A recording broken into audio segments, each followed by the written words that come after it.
Hello and welcome back to my channel. Today we're making a mask. I've tried so many different masks, and so I decided to try the Cricut mask. So what I did was I cut out templates from the Cricut like these. This is the front and the back is this one. And now I am in the process of, I just laid it down on my fabric, and I have a fabric pencil, and I just drew around it with this. So that's what we're doing now. And so just trimming it up a little with my pinking shears. And now I do the same thing for this one. And it should make 4 sides to it.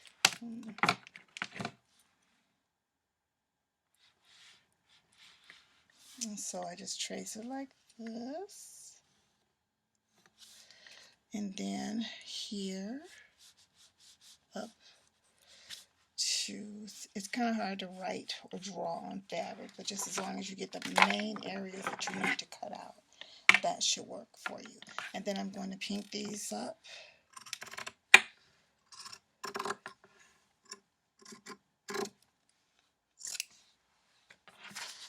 And stay tuned for my next video, because I'm going to show you what you can do with these little scrap pieces that I'm cutting out right now.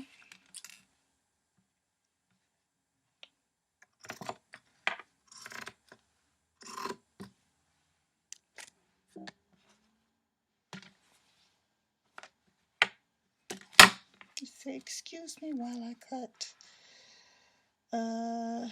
It's gonna work. It's just gonna take some moments to get it back together. Here we go.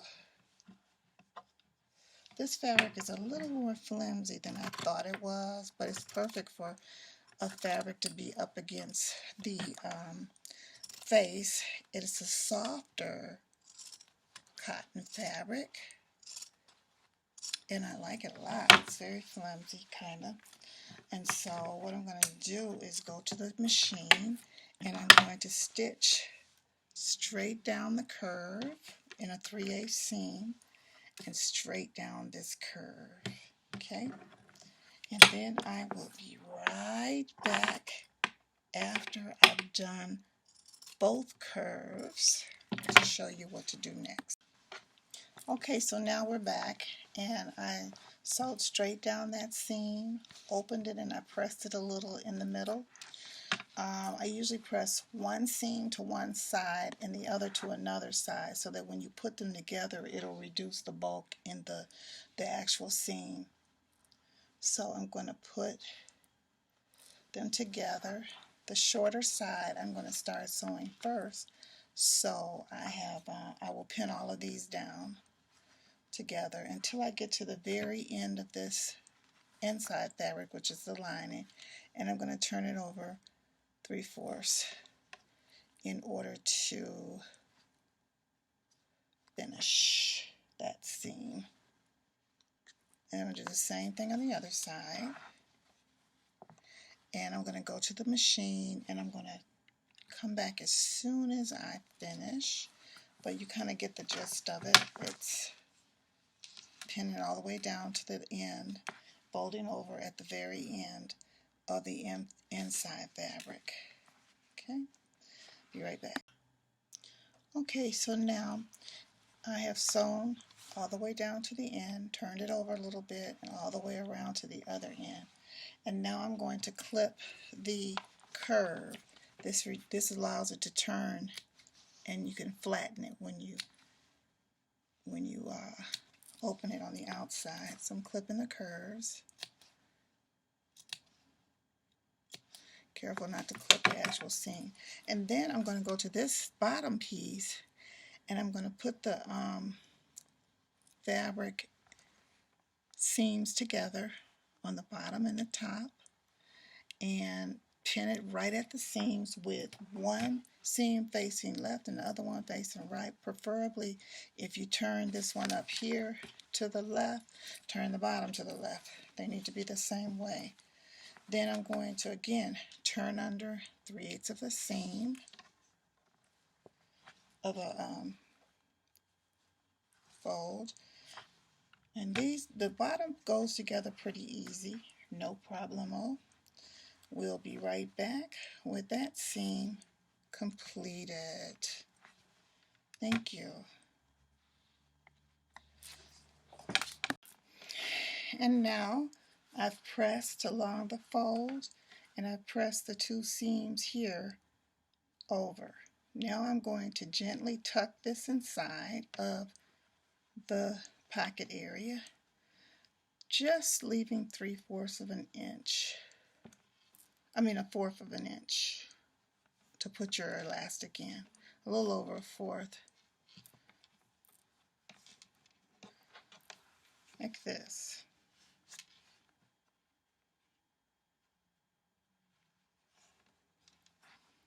And then I'll put some pins in it to hold it. Okay.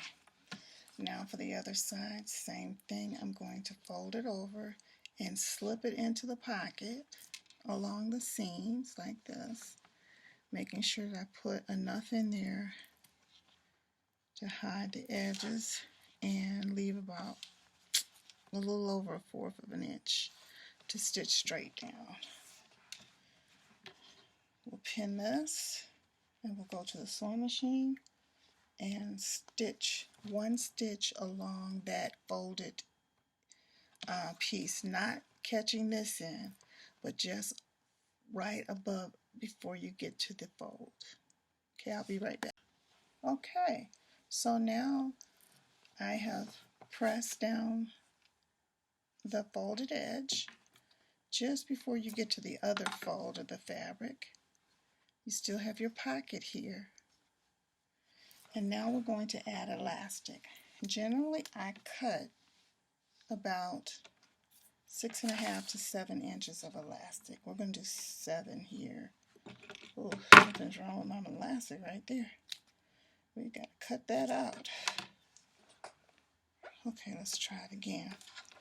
This is 6. I want to do 7 because I'm overlapping it. So I'll do 7 inches and another 7 inches.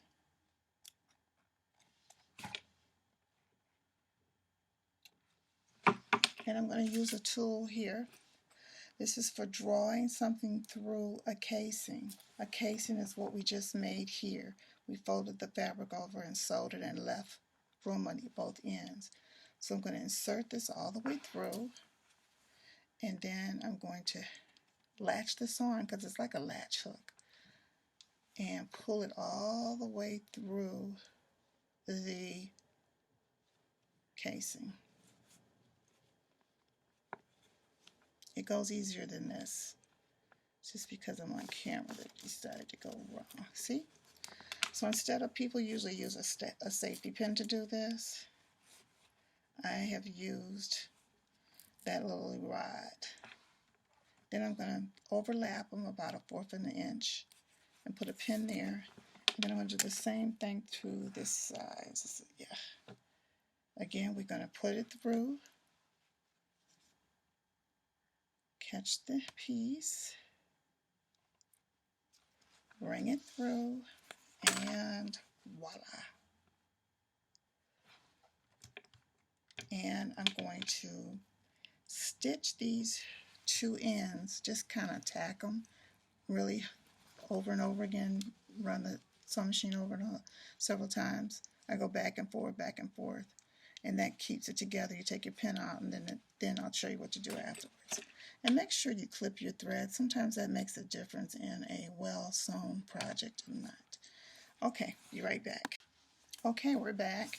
I have stitched with a zigzag stitch these ends together, and now I'm going to hold on to one end and pull the elastic through so you can hide that. So now you just see the pieces are inside, okay? And then we're going to do the other side the same way. I'm going to pull it so it'll go through, and there you have it. Nice little mask. ears. Go around your ears. And it's done. Well, thank you for watching. And if you want, please press like and subscribe to my video channel.